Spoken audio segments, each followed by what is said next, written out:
Hi, everybody. I have been grading your Module 4, but I am just drowning in PowerPoints and videos, and I thought I would take a break and make this video to talk to you about your Module 3 writings. They were great, and I really enjoyed reading them. I hope most of you will go back and find the comments that I left. I hope all of you will go back and find the comments that I left for you guys. There are a few points that came up that I would just like to quickly go through. I'll try not to make this one a 30-minute video. Um, so let's see. One of the things that was brought up by Jorge was his value was around community and unity in community. And I wanted to say that I think that it's an interesting value, particularly when we are talking about ABCD, because ABCD brings diverse groups inside a community together and tries to help them see their connections, first by having everybody listen to each other, as you all know, and then looking for their assets, which they hopefully see that are available to the community that they can all use as a group to lever all of those assets and resources to make the community better for everybody. So in other words, ABCD is about bringing diverse elements in the community together, showing each other not only their points of view and their individual ways of thinking about the community, but also what the assets and values and resources that each of the different groups brings, and building trust. And so through that process, what used to be a sort of chopped up community can become unified and one. And I just don't want to make too much more of it than that, but I do want to say that there's another utopia project, and I use that term loosely. If you may recall, in Module 2, I asked whether there really is a utopia project. But another one you might like to look at if you're interested in the idea of unity, and that is an organization called Me to We, and it works through youth actually to develop community, bringing people together. And I will leave you the link if you are interested in the idea of diverse communities coming together and becoming a we. This is a great organization to look at their work, and I'll leave you the link to their website in the announcement that this video is embedded in, which means if you're watching it, it should be directly below. All right, so next, Karina made a really great point about the difference between social change and social innovation. And since all of you may not have seen Karina's point, I want to make it in this video. She pointed out that social change requires a collective spark, whereas innovation may only require an individual spark. And I just want to point out how insightful that is. First of all, you can have an amazing innovation, but if it only meets the need for one person or a small group in your community, it's highly unlikely to be of interest to the whole group, and it probably won't be a way forward for broader social change. And this is important to know because people get very stuck on when they come up with an idea that they think is the right way forward. We get stuck, right? So this, of course, goes back to listening. You put your idea on the table, and if people aren't loving it, then, you ask questions around why. Maybe you can improve your idea. Maybe your group can help you improve your idea, but maybe sometimes you just let it go, because a great idea can come up in the course of brainstorming. And along those lines, I also want to point out, and I pointed out to somebody, I can't remember whom in my comments, but there was a guy named Charles Lindblom, and Charles Lindblom was, is that the right guy? No, that's Muddling Forward. What am I looking for? No, James March. Sorry, wrong academic. James March was an academic who came up with something called the garbage can theory of policy making or decision making. And the garbage can theory says that communities basically have a garbage can full of ideas that haven't been right. They're just ideas looking for a problem. And so sometimes what happens is we choose an idea because it's just floating around out there, not because it's one that we developed out of the community. If it seems to be the right idea for the right time, if there is broad community buy-in, if there is an understanding that it's acceptable and applicable, then the community may embrace it and move forward with change. But innovations often fail because the broader community doesn't see the value. And it's really important. That's one of the other reasons why it's really important to get the community involved from the beginning, so that if something's going to work, they'll be able to tell you why. And if it isn't, they can help you adjust it, or you can just let it go. Put it back in the garbage can. Maybe it'll be the right solution down the road. You never know. Okay, so I want to talk about leadership theory, and I want to talk about theory. I'm going to start with the leadership theory, and the reason I'm bringing up leadership theory, which I hope you guys all studied in 560 already, is because while I very much like servant leadership, it's just a theory. And some of you were very, very wedded to servant leadership. It was your primary value, or it was part of your social change theory. And I just want to let you know that leadership theory is just one theory. And I'm going to talk in a minute about theories, but one of the things I'm going to say twice now is that theories need to be looked at in light of a particular phenomenon, the elements that you see happening in the phenomenon, the circumstances, etc. And we have to ask, is that the right theory for this situation? The reason we have so many theories, and I try to point this out with my apparently not that great of an example of the different theories of rain, is we need different theories because the same phenomena might show up, but for different reasons. And so we got to pick the theory that works with the circumstance. What I would say about leadership theory is servant leadership is a great form of leadership, except when it's not. And the times when servant leadership is not a great theory is when you have an intractable problem, or when the normative values require you to actually help people transform their thinking about why something is the way it is or how something should be, and like sort of push past cultural or actual obstacles to something. And sometimes, I mean, think of the Civil War. Think of President Lincoln. He basically had to overcome every lawmaker from the South, and that required a war, right? But he also had to overcome a lot of people in the North, right? They just didn't want the disruption, and they fought him, and he had to be very tricky.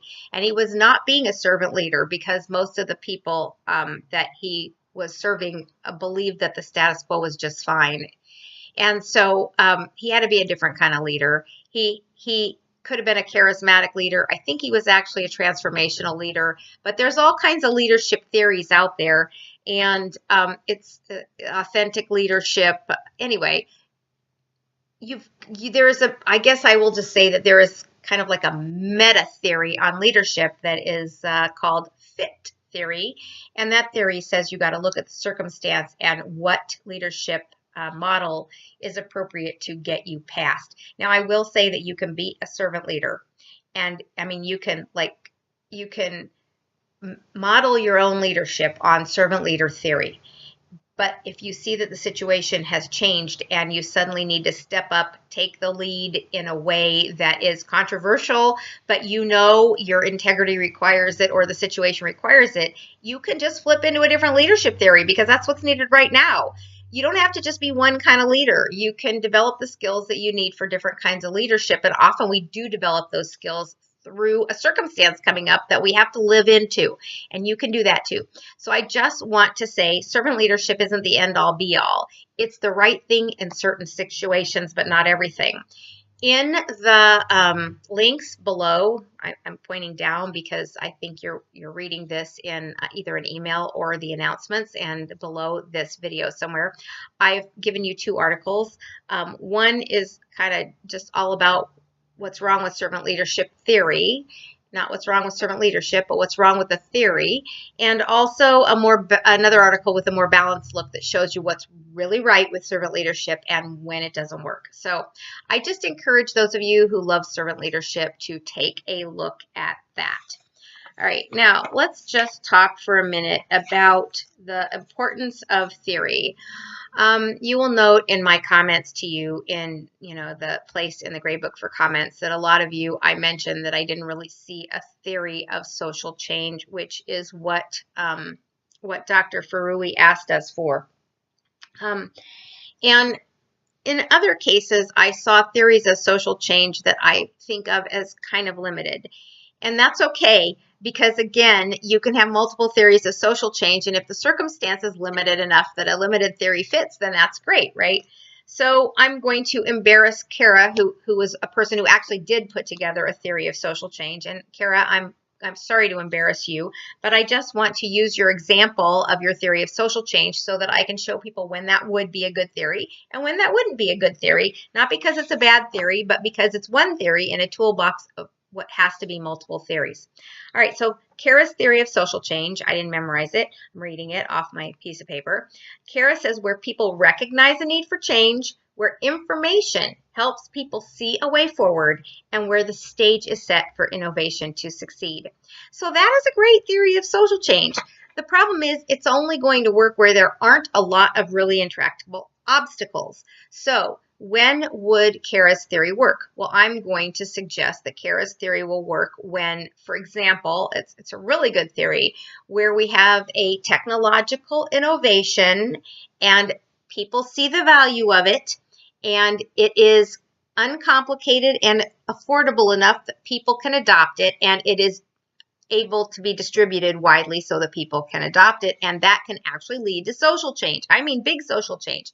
So let's look at iPhones, or smartphones, or even just cell phones, for crying out loud. We've got this metamorphosis from these big blocky things that if you weren't around, I'm trying to find something big enough. They weren't quite this wide, but they were actually taller than this. So, like, I'm doing this backwards, but they were like kind of that wide and maybe a foot tall, and they were big and they were expensive, but they were a great technological improvement, because particularly businesses who could afford them could carry them out into the field. They could put them in their vehicles and carry them out into the field, and they could stay in contact with the home office or whatever they needed to do.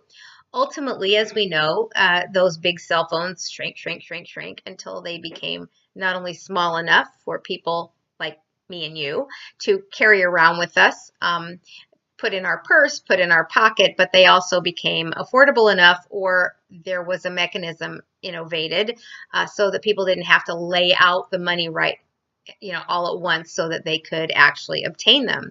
And I would argue, and I hope you would see my point, that cell phones have created enormous social change, some of it good, some of it bad. But for the most part, they've allowed, parents to know where kids are. They've allowed businesses to stay in touch with their clients better. They have allowed all kinds of speedier resolutions to problems. They've just been, our society has changed because of cell phones, right? I don't need to go on making the list. You know all the reasons why that is so, and then continues to change even more so with smartphones. I would say that Kara's theory of social change applied very well there. But let's go back to my leadership example, President Lincoln and the Civil War. When you get to a really difficult social change, you've got to look for many more elements.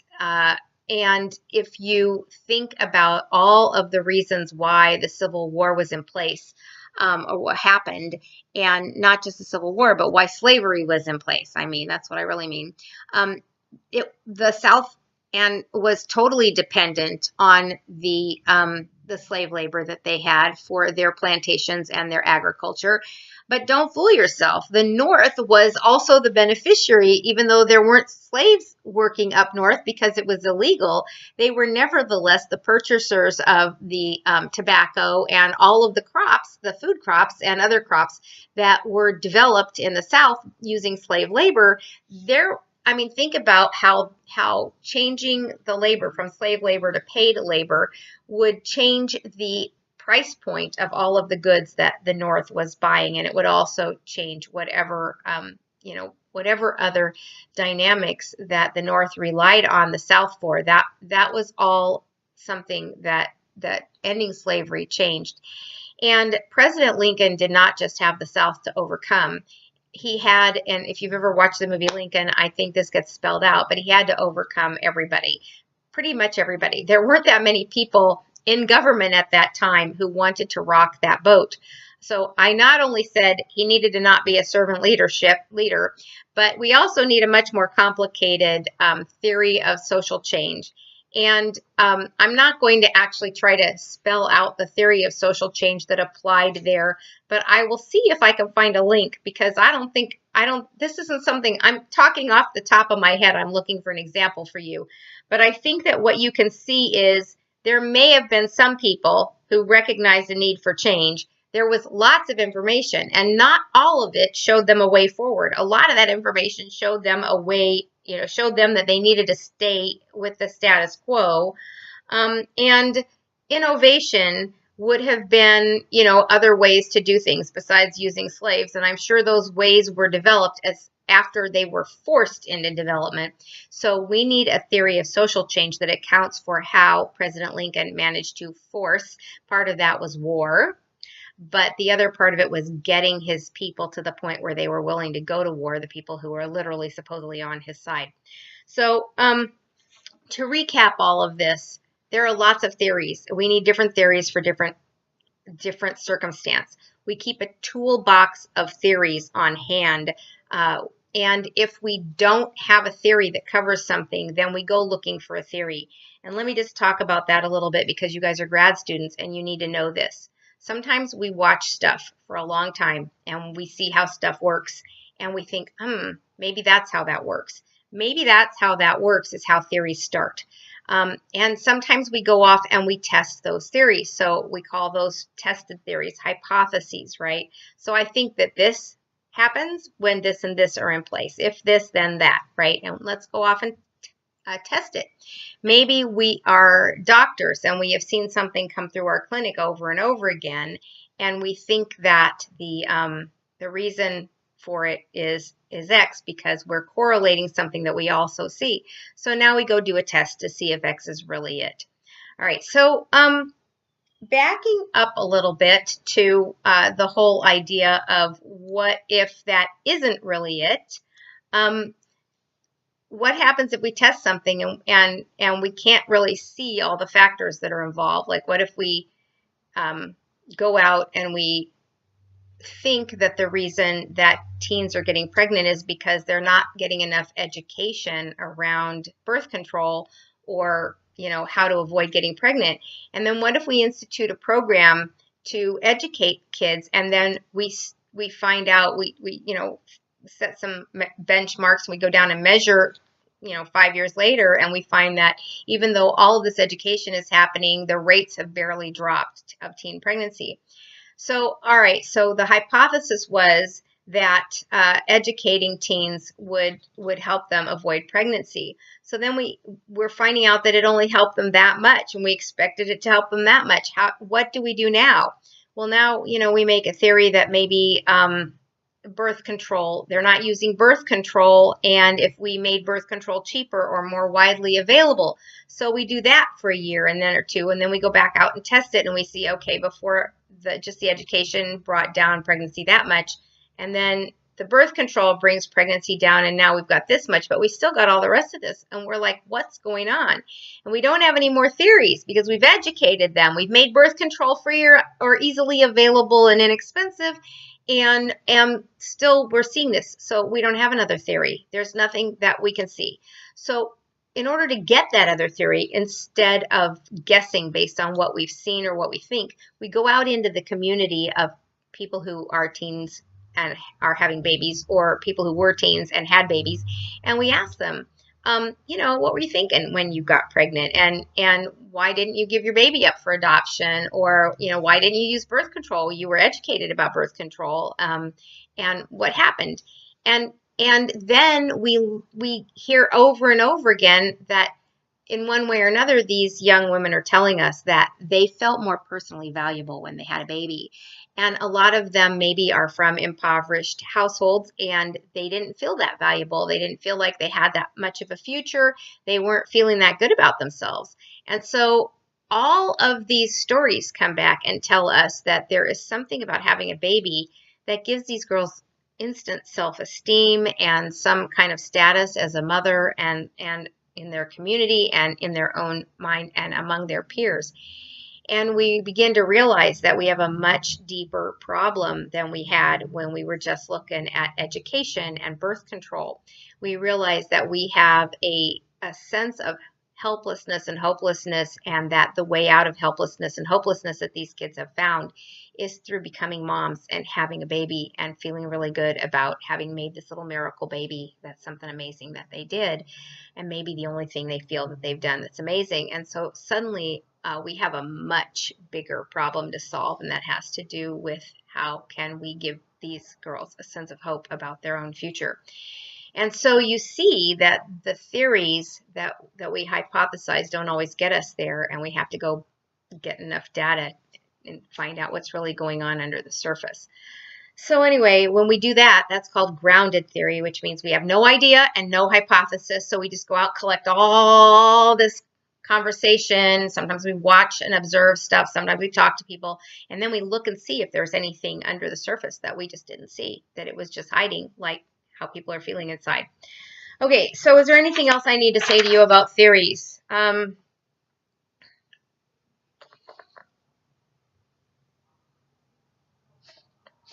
I think that's about it, you guys.